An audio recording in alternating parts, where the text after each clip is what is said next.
Nous sommes à nouveau avec vous et vous êtes toujours avec nous. Merci de l'être justement en suivant ce hashtag ACF2023 pour plonger au cœur de l'Africa CEO Forum. Nous sommes dans notre deuxième journée. Nous arrivons au terme de cette rencontre bouillonnante. Il y a eu des échanges intenses, vivants, mais quand on les a sur le plateau, on est très heureux parce qu'ils ont des rendez-vous et des rendez-vous et des rendez-vous. Mais elles prennent le temps de venir s'asseoir avec nous et de vivre avec nous cette séquence qu'on a appelée Focus Disruptor Club. Et à raison, vous allez le comprendre, and the Women Working for Change Network. Nous sommes ici avec Aïda Diarra. Merci infiniment d'être à nouveau avec nous pour cette année.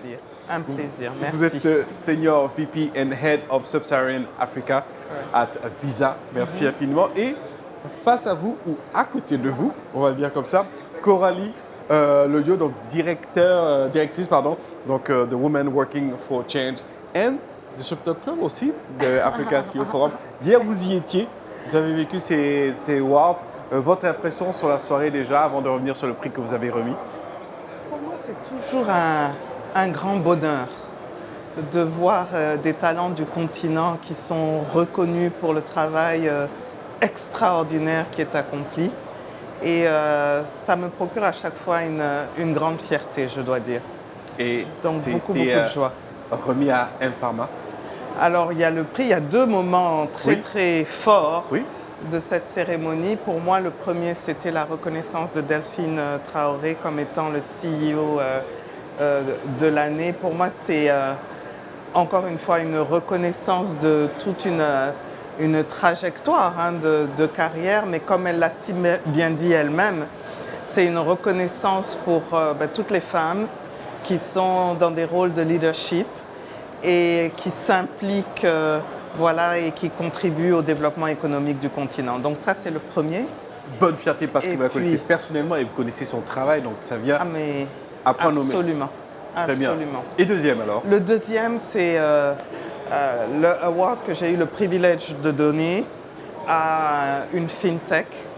Et comme je le dis à chaque fois, pour moi, ces fintechs, ces disruptors sont le poumon du dynamisme du continent.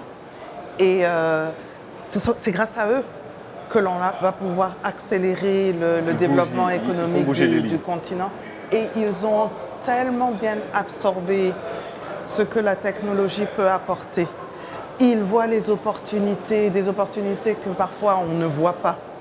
Mais au-delà de ça, ils se mettent dans un mode on va faire la différence, on va développer des solutions, on va les mettre en place dans le marché et on va être des catalystes de changement pour le continent. Et pour moi, je trouve ça phénoménal. C'est une soirée vivante hier soir. Vous y étiez aussi. Et donc, c'est un petit peu la même satisfaction pour le côté woman et puis disruptor aussi? Bien évidemment, je pense que Aïda a déjà dit beaucoup de choses. On y travaille toute l'année. En tant que directrice de ces deux réseaux, c'est vraiment des moments forts où on met à l'honneur les gagnants, ceux qui ont vraiment réussi à faire la différence sur notre beau continent africain. Et de nouveau, comme le disait Aïda, pour moi, avoir des acteurs du secteur privé qui sont reconnus pour leurs actions envers la diversité, la parité, le leadership féminin, c'est essentiel parce qu'au-delà d'être un impératif moral, la parité, c'est aussi une stratégie business qui marche. C'est un sujet complexe et je pense qu'on arrive à un temps de l'histoire où le secteur privé et public commence à réellement saisir l'importance de ces sujets et ils se disent « Ah ben tiens, on peut se faire de l'argent en ayant des femmes à la tête des entreprises ». Et c'est exactement ça qu'on essaye de mettre en avant avec le Gender Leader Award.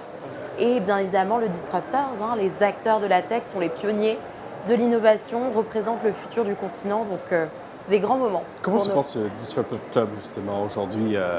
Comment cette communauté de start-up s'organise? Est-ce qu'elle est encore plus innovante sur le continent pour arriver à maintenir et agir sur des grands projets? Eh bien, le réseau grandit, bien évidemment, grâce à nos partenaires, dont Visa. On est aujourd'hui à environ 75 startups qui sont nos membres, dans le sens où c'est des startups qui sont dans notre réseau, qui viennent à nos événements, qui participent aussi à toutes nos initiatives presse, à Jeune Afrique Media Group. Donc on commence vraiment à se saisir, se nourrir de ces acteurs-là qui sont très importants pour nous.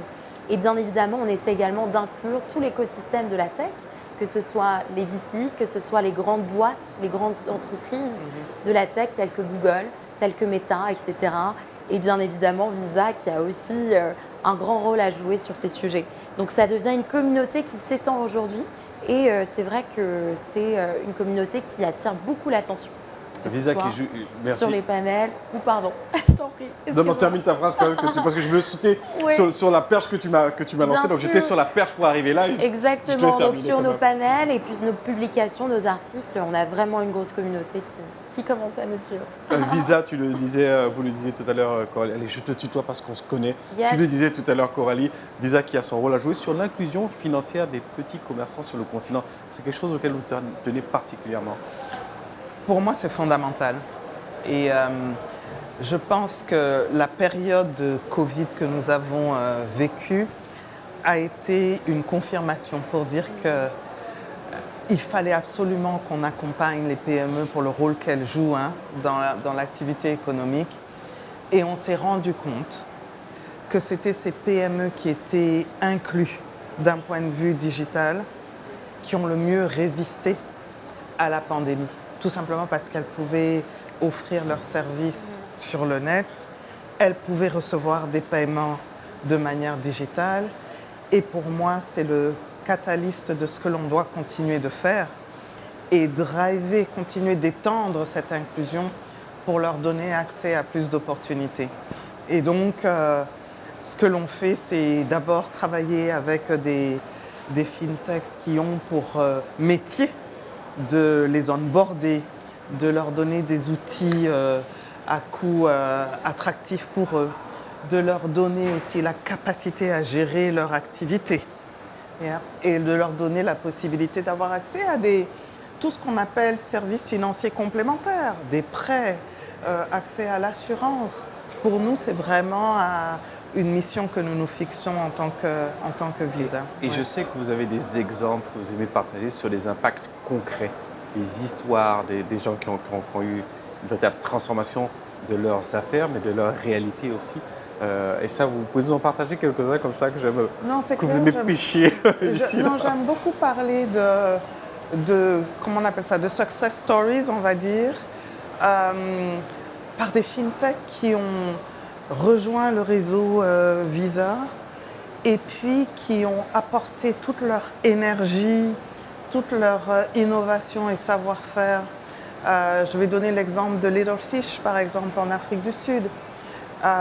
Mais quand vous entendez le propriétaire ou le owner de Little Fish, il vous explique comment est-ce qu'il a vécu.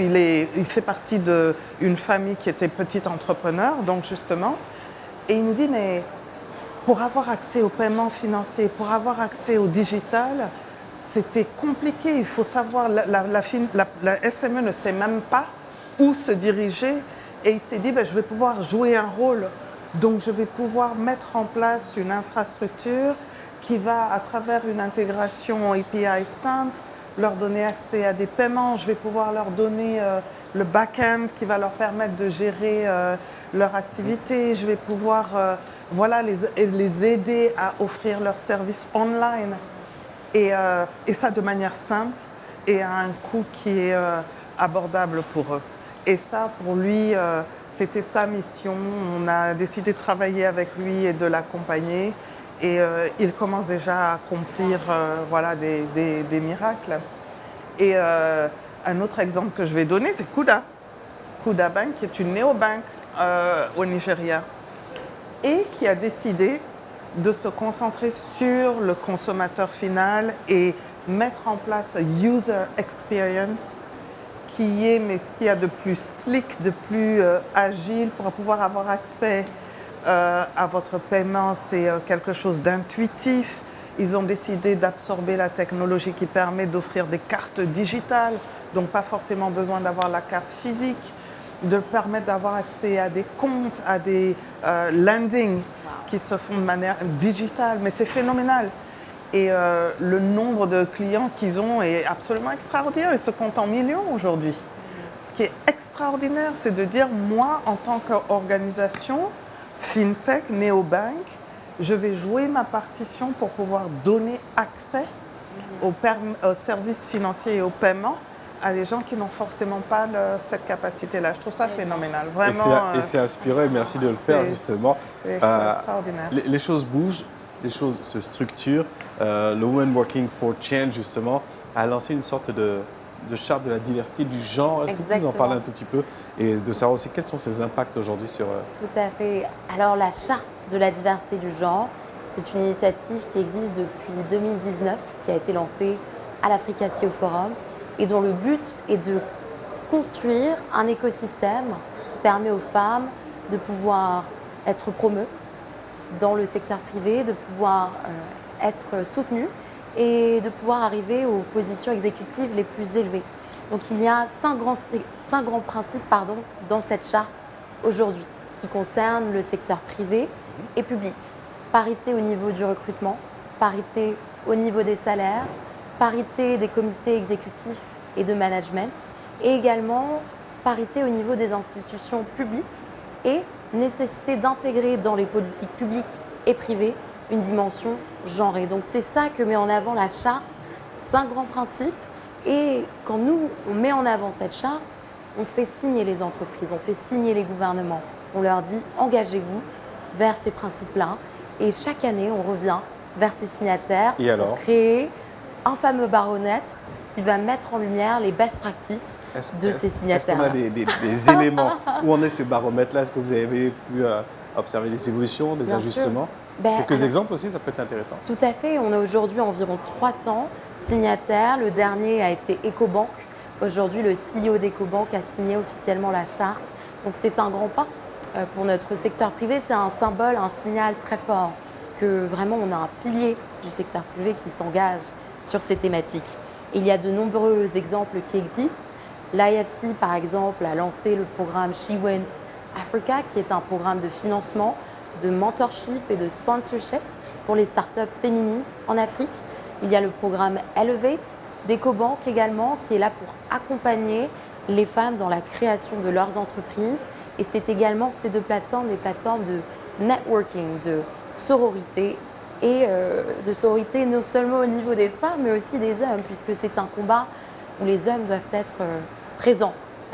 Donc vraiment, c'est un outil qui marche et qui est assez unique, et on le porte avec fierté, c'est certain. Avec précision et justesse. Alors, Disruptor of the Year, Visa toujours présent justement pour rester dans cet état-là, dans cet esprit.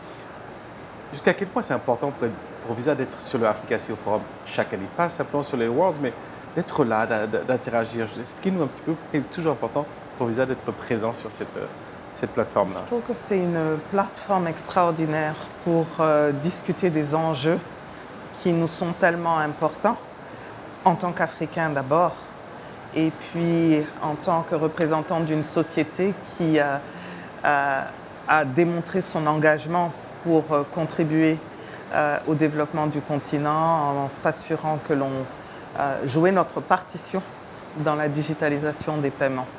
Et donc ce forum est unique parce qu'on rencontre des partenaires qui ont les mêmes ambitions que nous. On met sur la table des dossiers qui sont fondamentaux. On réfléchit ensemble à définir les conditions et mettre en place aussi des engagements pour continuer de jouer un rôle qui, à mon sens, est fondamental pour l'Afrique. Les engagements, ça fait écho sur la charte. Ouais. Dernier point avant de pouvoir repartir, parce que la cérémonie de clôture est annoncée. Je ne sais pas si vous avez entendu la cloche qui sonnait depuis tout à l'heure. Absolument. C'était pour nous signifier ça. La rencontre des générations, on parle de genre, mais les générations aussi. Je vous vois, Aïda, grande sœur, et puis je vois ma jeune sœur ici, Coralie. C'est important ce croisement ça, aussi de différents niveaux et générationnels. Absolument. Ça vous parle? Ah, mais complètement. C'est un souffle de... Ah, mais complètement. Okay. On vient certainement avec une certaine expérience, mais le futur, l'énergie, l'innovation, la passion, elle vient des générations qui nous suivent. Et il faut qu'on arrive à marier ces deux choses-là pour être des catalystes de transformation et d'accélération de croissance. Exactement. Et pareillement, je veux dire, quand on arrive dans ce forum et qu'on est face à des personnalités d'influence, telles que Aïda Diarra, très clairement, ou Delphine Traoré, ou Madame Owen Omogiafo. Je veux dire, c'est un partage d'expérience, de sagesse qui est très, très important parce que nous, on est inspirés par ce qui est possible de faire et ce qui peut également peut être meilleur. Donc, c'est quelque chose de très, très important. Et à Women Working for Change, on est vraiment dans cette volonté de pouvoir donner aux générations futures, mais aussi aux personnes qui sont à des niveaux exécutifs un peu moins bas, un leadership, des idées, une inspiration, parce qu'il n'y a que ça de vrai finalement. Il faut des rêves, il faut des modèles pour aller plus loin et pour faire grandir notre beau continent. Donc moi, je suis honorée d'être là, très sincèrement. Bon, c'est une belle conclusion là pour arriver au terme de cet échange. Très belle chance qu'on a reçue et vécue. On va aller directement vers, je crois, sur la cérémonie de clôture. Ce n'est pas encore terminé. Non, on me dit non. Juste après, non, on va avoir un invité. Avant de vous préparer et vous offrir donc cette cérémonie de clôture, ne bougez pas, allez prendre un thé, un café. On est sur les réseaux sociaux, on est sur le digital, on disrupte le tout et on se retrouve tout à l'heure sur la web TV du Africa CEO Forum. À tout de suite.